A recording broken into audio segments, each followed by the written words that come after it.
Kinumpirma ni Ryan Garcia na matapos ang laban niya kay Conor Ben, meron pa siyang natitirang laban na kontrata sa Golden Boy Promotion. Pero may banat din si Ryan Garcia kay Oscar De La Hoya.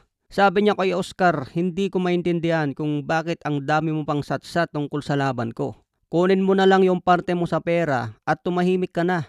Bayad ka naman sa laban ko kaya bakit ka pa nag-iingay dyan? Ayan ang banat ni Ryan Garcia. Kikita naman si Oscar De La Hoya kaya tumahimik na lang at gawin ang trabaho niya bilang promoter. Matapos ang laban sa September 12 kontra Conor Ben, magkakaroon pa siya ng isang laban under ng Golden Boy. Pagkatapos daw niyan, tapos na ang kanyang kontrata. Samantala may banat din si Ryan Garcia kay Terence Crawford. Gusto raw niya itong makalaban. Sabi niya, hindi ko alam kung bakit gigil na gigil si Crawford sa akin. Sa totoo lang, hindi naman siya nakalaban ng mga batang halimaw sa boxing. Iniwasan nga niya si Beryl Ortiz at Jaron Ennis. Tapos maaga pa siyang nagretiro. Panalo nga siya kay Errol Spence, okay yun, ibibigay ko sa kanya yung credit. Pero si Canelo Alvarez, lampas na sa prime si Canelo nung mga laban niya, kaya wala ng credit doon. Matagal ko nang gustong makalaban si Crawford. Gusto kong bumalik siya mula sa retirement para mapatunayan kung kaya ko siyang bugbugin. At para sa akin, hindi siya dream fight ko at hindi ako bilib sa kanya. Ang tunay kong dream fight ay walang iba kundi si Manny Pacquiao. Ayan mga boss, ang pahayag po ni Ryan Garcia.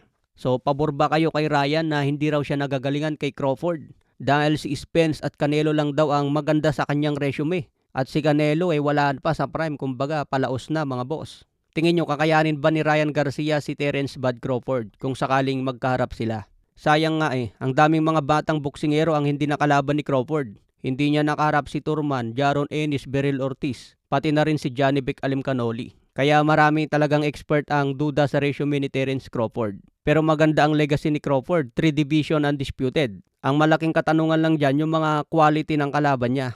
Samantala Errol Spence binunyag ng kanyang trainer na may balak na umanong magretiro si Spence kung matalo siya kay Tim Tszyu.